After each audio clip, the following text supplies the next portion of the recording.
কিছুমান এনেকুৱা ষ্টুডেণ্ট আছে যে তেওঁলোকৰ হাজবেণ্ডে হওক বা তেওঁলোকৰ ঘৰৰ মানুহে হওক ছাপৰ্ট নকৰে আৰু কিছুমান এনেকুৱা আছে হাজবেণ্ড সকলেও ছাপৰ্ট কৰে প্লাছ ঘৰৰ সকলেও ছাপৰ্ট কৰে এটা আশা লৈ যায় যে একচুৱেলি মানে কি তেখেতৰ ওচৰত গৈছে যে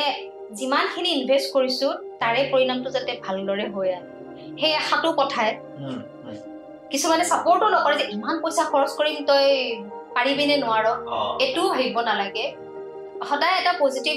মানে মানসিকতাটো সদায় মানে ভাল এটা ষ্ট্ৰং লৈ পঠাব লাগে আৰু পইচাটো ইনভেষ্ট যেতিয়া কৰিব নহয় তাৰে বিনিময়ত তেওঁ ভৱিষ্যতলৈ বহুত পইচা ইনকাম কৰিব পাৰিব নিজৰ ভৰিৰ ওপৰত খাৰা হ'ব পাৰিব লগতে প্লাছ সন্মান পাব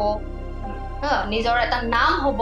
নিজৰ ফালৰ পৰা এটা নাম হ'ব তেওঁ লৈ কিনে ঘৰৰ মানুহো প্ৰাউড কৰিব তো সেইটো মোৰ মতে ঘৰৰ মানুহে সেইটো ছাপৰ্ট কৰাটো দৰকাৰ তেনেকুৱা আছে বাৰু মোৰ ষ্টুডেণ্টসকলেও তেওঁলোকৰ হাজবেণ্ডসকলে লৈ আহে ছাপৰ্ট কৰে কিবা কিবি প্ৰগ্ৰেম হ'লে মই লৈ যাওঁ তেওঁলোকে যাবলৈ দিয়ে তেনেকুৱা আৰু মোকো বিশ্বাস কৰে যে আপোনাৰ তাতে যিহেতু গৈছে তো বনিয়ে আহিব আৰু হয় মানে ওপৰৱালাৰ কৃপাত মোৰ ষ্টুডেণ্টখিনি কিন্তু ভাল কামেই কৰি আহিছে মোৰ বিশ্বাসত আহিছে তেওঁলোকক মানে এনেকুৱাকে বনাই পঠাও যাতে তেওঁলোকে